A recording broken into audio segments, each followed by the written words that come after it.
আসসালামু আলাইকুম ওয়া রাহমাতুল্লাহি ওয়া বারাকাতুহু। আশা করি আপনারা সকলে ভালো আছেন। বন্ধুরা, আজকে আমরা জানব হযরত ইউসুফ আলাইহিস সালামের কষ্টের জীবনী এবং কিভাবে সে মিশরের বাদশা হয়েছিল। একটি ছোট গ্রামে জন্ম নিয়েছিলেন হযরত ইউসুফ আলাইহিস সালাম। তিনি ছিলেন নবী ইয়াকুব আলাইহিস সালামের পুত্র, যিনি ছিলেন নবী ইসহাক আলাইহিস সালামের পুত্র এবং নবী ইব্রাহিম আলাইহিস সালামের পুত্র। ইউসুফের জন্ম সঙ্গে সঙ্গে যেন আল্লাহ তার মুখমণ্ডলে এমন এক সৌন্দর্য দান করেছিলেন যে তার হাসি দেখলে পাখিরা গান ভুলে যেত আর ফুলেরা তার দিকে বুক ফিরিয়ে তাকাতো। তার চোখে ছিল এক অদ্ভুত গভীরতা, যেন তিনি কেবল এই পৃথিবী নয়, আল্লাহ সৃষ্টির গভীর রহস্য দেখতে পেতেন। ইউসুফ ছিলেন ইয়াকুব আলাইহিস সালামের 12 পুত্রের একজন। তার মা ছিলেন রাহেলা, যাকে ইয়াকুব অত্যন্ত ভালোবাসতেন। এই ভালোবাসা ইউসুফের প্রতিও প্রতিফলিত হতো। ইয়াকুব তার এই পুত্রের মধ্যে এক অসাধারণ গুণ দেখতে পেতেন, একটি নিষ্পাপ হৃদয়, সততা এবং আল্লাহর প্রতি অগাধ ভক্তি। তিনি ইউসুফকে প্রায় কাছে ডেকে গল্প শোনাতেন, আল্লাহর সৃষ্টির কথা বলতেন আর নবীদের জীবনযাপন থেকে শিক্ষা দিতেন।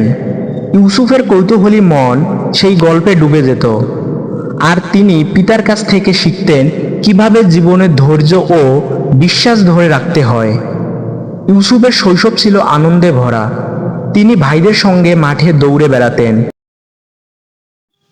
পশুপালের দেখাশোনা করতেন আর কখনো কখনো পিতার কাছে বসে আকাশের তারা গুনতেন। কিন্তু তার এই নিষ্পাপ জীবনে ধীরে ধীরে ছায়া পড়তে শুরু করলো।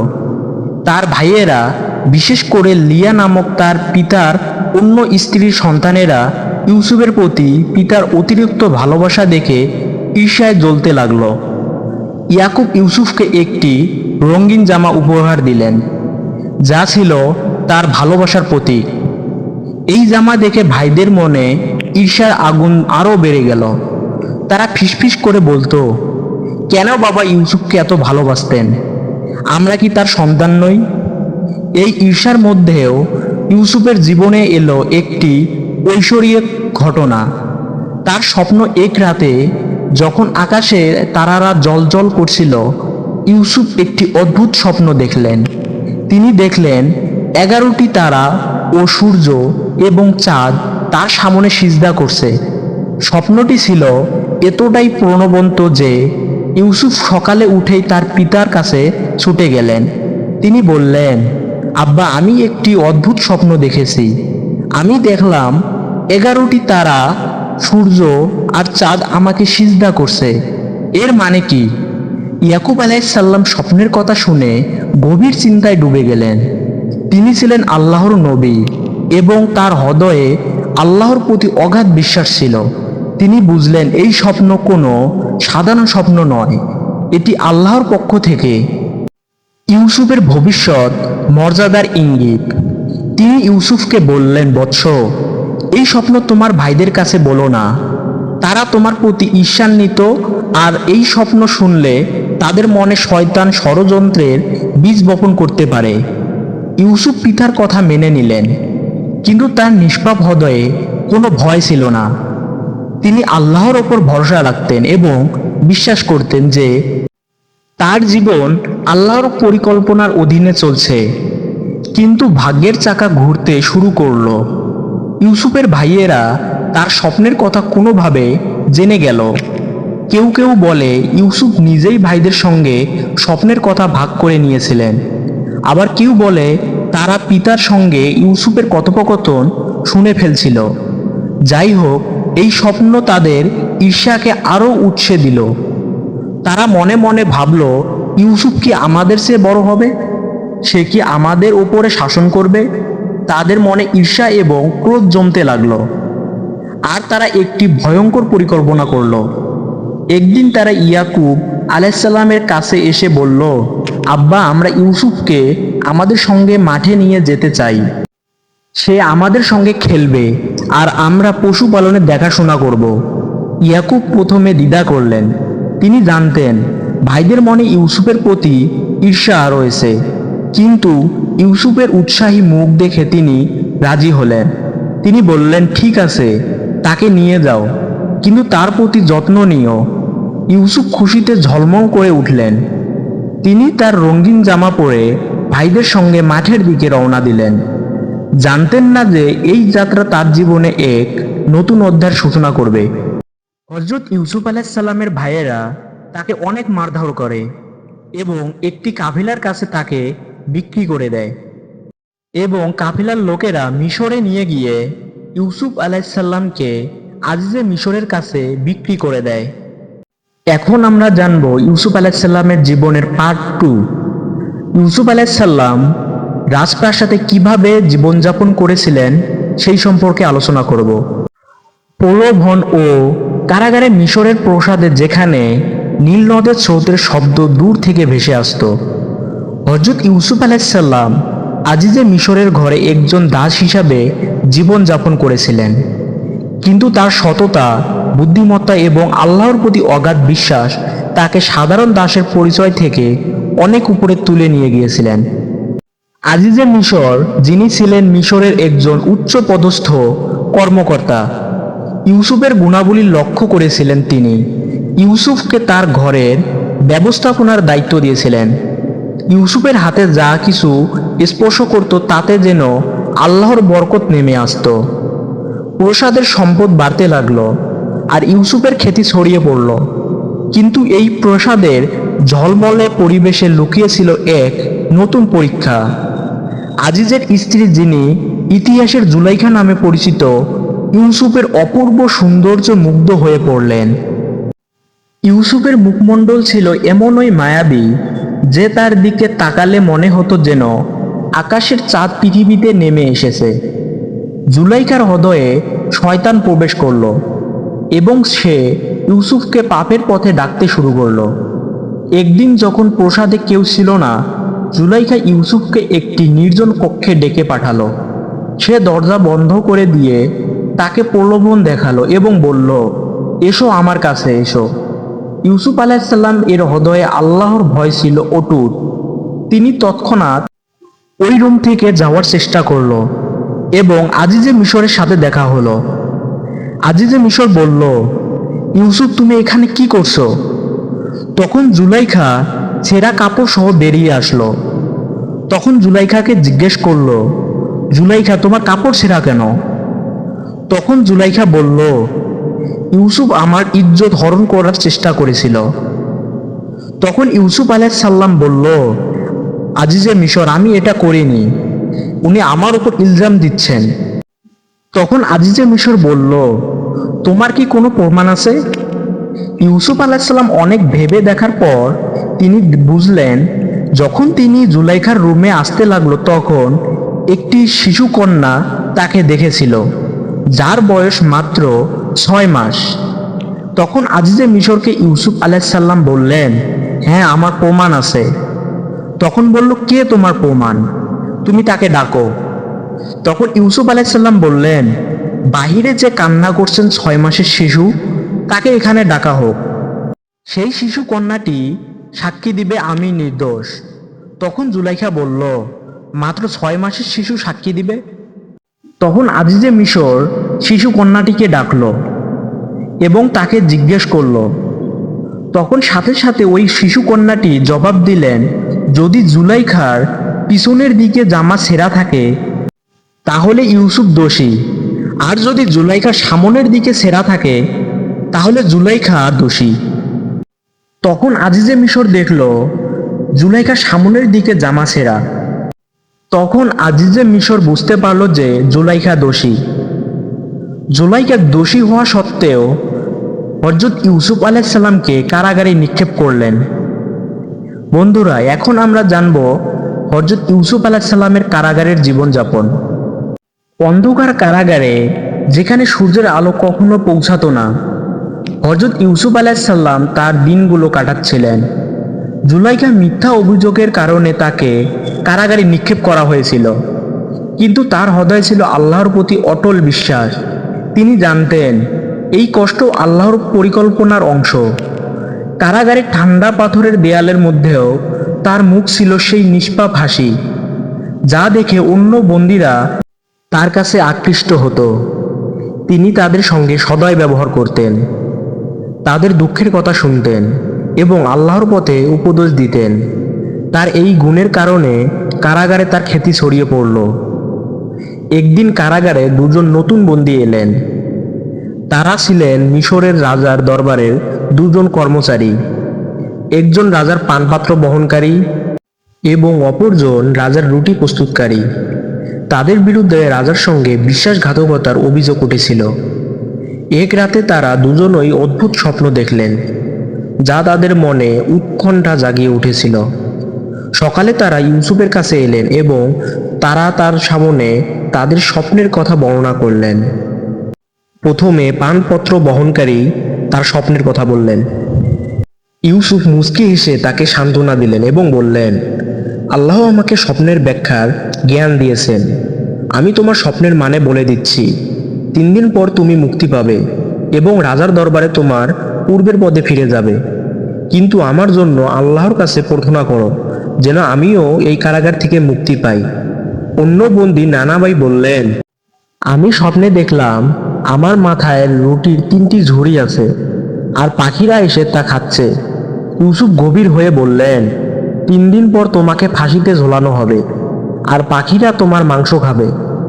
তার কথায় উভয় বন্দী ভয় পেয়ে গেলেন, কিন্তু তারা তার সততা ও জ্ঞানের প্রতি শ্রদ্ধাশীল হলেন। কয়েকদিন পর ইউসুফের ব্যাখ্যা সত্য প্রমাণিত হলো। পানপাত্র বহনকারী মুক্তি পেলেন এবং রাজার দরবারে ফিরে গেলেন, কিন্তু তিনি ইউসুফের কথা ভুলে গেলেন। নানা ভাইয়ের ভাগ্যে ফাঁসি হলো।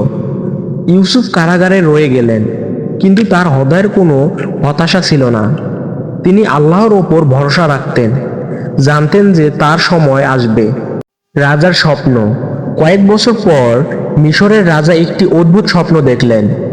তিনি দেখলেন নদী থেকে 7টি মোটা গরু উঠে এলো, তারপর 7টি শীর্ণ গরু এসে তাদের খেয়ে ফেলল।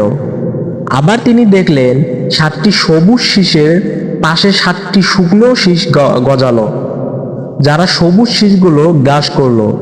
এই স্বপ্নের অর্থ কেউ বুঝতে পারল না। রাজার জ্যোতিষী, পুরোহিত আর উপদেষ্টা সবাই ব্যর্থ হলেন। তখন পানপাত্র বহনকারী তার কারাগারের অভিজ্ঞতার কথা মনে করলেন এবং রাজাকে বললেন, আমি একজন যুবককে চিনি যিনি কারাগারে আছেন। তিনি স্বপ্নের ব্যাখ্যায় অসাধারণ। রাজা ইউসুফকে ডেকে পাঠালেন। কারাগারে থেকে তাকে রাজার দরবারে আনা হলো। তিনি তার দাড়ি কামিয়ে পরিষ্কার পোশাক পরলেন, কিন্তু তার মুখের সেই ঐশ্বরিক আলো কারাগারের ধুলোয় স্নান হয়নি। রাজা তাকে স্বপ্নের কথা বললেন। ইউসুফ মনোযোগ দিয়ে শুনলেন এবং বললেন, এই স্বপ্ন আল্লাহর পক্ষ থেকে একটি সতর্কবাণী। মিশরে 7 বছর প্রাচুর্য থাকবে। যখন ফসল প্রচুর হবে, তারপর 7 বছর দুর্ভিক্ষ হবে, যা এই প্রাচুর্যকে গ্রাস করবে। রাজা বিস্মিত হলেন। তিনি জিজ্ঞাসা করলেন, তাহলে আমরা কি করব? ইউসুফ শান্ত কণ্ঠে বললেন, আপনি একজন বিজ্ঞ ও সৎ ব্যক্তিকে নিয়োগ করুন, যিনি প্রাচুর্যের সময়ের খাদ্য সংরক্ষণ করবে। প্রতি বছর ফসলের 1/5 সংরক্ষণ করুন এবং দুর্ভিক্ষের জন্য প্রস্তুত নিন। তার কথায় রাজা এবং দরবারের সকলে মুগ্ধ হলেন। রাজা বললেন, তোমার মতো জ্ঞানী ও আল্লাহর দ্বারা পরিচালিত ব্যক্তি ছাড়া আর কে এই দায়িত্ব পালন করতে পারে? আমি তোমাকে মিশরের অর্থ ও খাদ্য ব্যবস্থাপনার দায়িত্ব দিচ্ছি। মিশরের শাসক হিসাবে উঠান ইউসুফ আলাইসাল্লাম কারাগারের বন্দি থেকে মিশরের একজন শক্তিশালী শাসক হয়ে উঠলেন। রাজা তাকে তার আংটি দিলেন, শুষ্ক পোশাকও দিলেন। ইউসুফ আলাইসাল্লামের জীবনের 5ম অংশ, পুনর্মিলন। যেখানে নীল নদের তীরে সমৃদ্ধির আলো জ্বলছিল, হযরত ইউসুফ আলাইসাল্লাম তার জ্ঞান ও সততার মাধ্যমে দেশকে দুর্ভিক্ষের কঠিন সময় থেকে রক্ষা করেছিলেন। তার পরিকল্পনার কারণে মিশরের খাদ্য ভাণ্ডার ভরা ছিল আর দূর দূরান্ত থেকে মানুষ খাদ্য কিনতে আসছিল। ইউসুফ, যিনি এক সময় কেনানের একটি কূপে পরিত্যক্ত ছিলেন, এখন মিশরের দ্বিতীয় সর্বোচ্চ শাসক। তার মুখের সেই ঐশ্বরিক নূর এখনো অটুট ছিল, আর তার হৃদয়ে ছিল আল্লাহর প্রতি অগাধ ভক্তি। তিনি জানতেন তার এই উত্থান আল্লাহর পরিকল্পনার ফল। কিন্তু তার জীবনের একটি অধ্যায় এখনো অসম্পূর্ণ ছিল, তার পরিবারের সঙ্গে পূর্ণ মেলন। মিশরে ভাইদের আগমন। দুর্ভিক্ষের তীব্রতায় কেনানে পৌঁছেছিল। ইউসুফের পিতা হযরত ইয়াকুব আলাইসাল্লাম এবং তার পরিবার খাদ্যের অভাবে কষ্ট পাচ্ছিলেন। শোনা গেল মিশরে প্রচুর খাদ্য মজুদ আছে। তাই ইউসুফের ভাইয়েরা, যারা তাকে বহু বছর আগে কূপে ফেলে এসেছিল, খাদ্য কিনতে মিশরের পথে রওনা দিল। তারা জানত না যে যিনি মিশরের খাদ্য ব্যবস্থাপনার দায়িত্বে আছেন তিনি তাদের হারানো ভাই ইউসুফ। যখন ভাইয়েরা মিশরে পৌঁছালো, তাদের ইউসুফের দরবারে হাজির করা হলো। ইউসুফ তাদের এক নজরে চিনে ফেললেন। তার হৃদয়ে স্মৃতির ঢেউ উঠল। কূপের অন্ধকার, ভাইদের নির্মমতা আর পিতার শোক, কিন্তু তার মুখে কোনো ক্রোধ বা প্রতিশোধের চিহ্ন ছিল না। তিনি তাদের সঙ্গে শান্তভাবে কথা বললেন, কিন্তু নিজের পরিচয় প্রকাশ করলেন না। ভাইয়েরা তাকে চিনতে পারল না। তার রাজকীয় পোশাক, মিশরীয় উচ্চারণ আর শাসকের মর্যাদা তাকে তাদের কাছে একজন অপরিচিত করে তুলেছিল। ইউসুফ তাদের খাদ্য দিলেন, কিন্তু তিনি তাদের পরীক্ষা করতে চাইলেন। তিনি জানতে চাইলেন তাদের পরিবারে আর কে আছে।